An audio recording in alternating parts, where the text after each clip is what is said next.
কোষে দেখি 23.3-এর আমরা চলে এসেছি 3-এর 10 নম্বর। কি বলছে?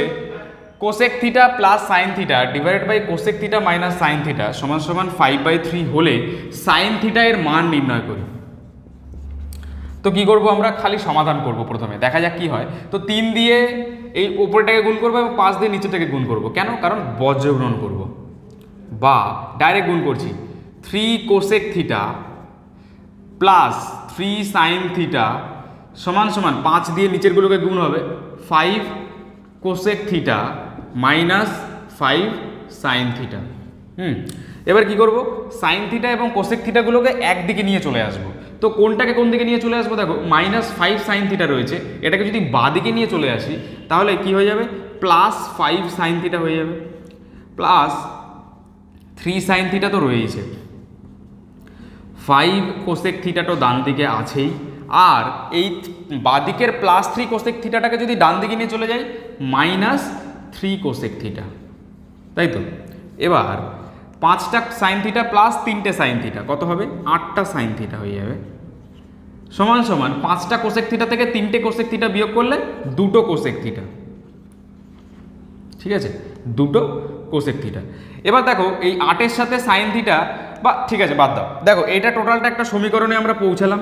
এবার এই সমীকরণটা থেকে যদি আমাদের সাইন থিটার মান বের করতে হয়, আমাদের দেখো কোসেক থিটাটা সমস্যা করবে, মানে কোসেক থিটার মানটাও আমাদের জানা দরকার। তাহলে কোসেক থিটাটাকে কিভাবে চেঞ্জ করব?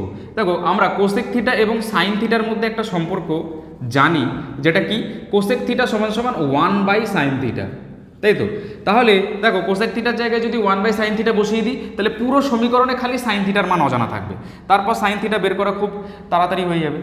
তাহলে 8 সাইন থিটা সমান সমান 2 × 1/sin থিটা। ঠিক আছে, তো দেখো এবার আমরা কি করব? বজ্রগ্রহণ করব। 2টা কোথায় আছে? 2টা আছে ওপরে, তো সেই জন্য আমরা ডাইরেক্ট 2 উপরে লিখে দিলাম, তোমাদের বুঝতে সুবিধা হবে। আর এটার নিচে মনে মনে একটা 1 আছে, তাই না? তাহলে 2 এর সাথে 1 গুণ হবে এবং সাইন থিটার সাথে 8 সাইন থিটা গুণ হবে। তাহলে 8 sine theta into sine theta, তাহলে কত হবে? সাইন স্কোয়ার থিটা হবে, বোঝা যাচ্ছে? সমান সমান এই 2 এর সাথে 1 গুণ হলে 2 থাকবে। এবার বা সাইন স্কোয়ার থিটার মান বের করতে হবে, সমান সমান কত হবে? এখানে সাইন স্কোয়ারের সাথে 8 গুণ অবস্থায় আছে, ডান দিকে গেলে ভাগ হয়ে যাবে, মানে 2/8 হয়ে যাবে।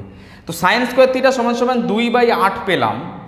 তাহলে অতএব 2/8কে আমরা একটু কাটাকুটি করে লিখতে পারি কি? 2 দিয়ে কাটলে 4 পড়ে থাকে নিচে, আর উপরে 1 পড়ে থাকে। তাহলে সাইন স্কোয়ার থিটা সমান সমান 1/4 পেলাম। তাহলে অতএব সাইন থিটা সমান সমান কত হবে? √1/4 হবে, তাই তো? √1/4 মানে ওপরটার রুট হবে আর নিচে 4-এরও রুট হবে। তাহলে উপরের রুট তো 1 আর নিচে 4-এর রুট 2।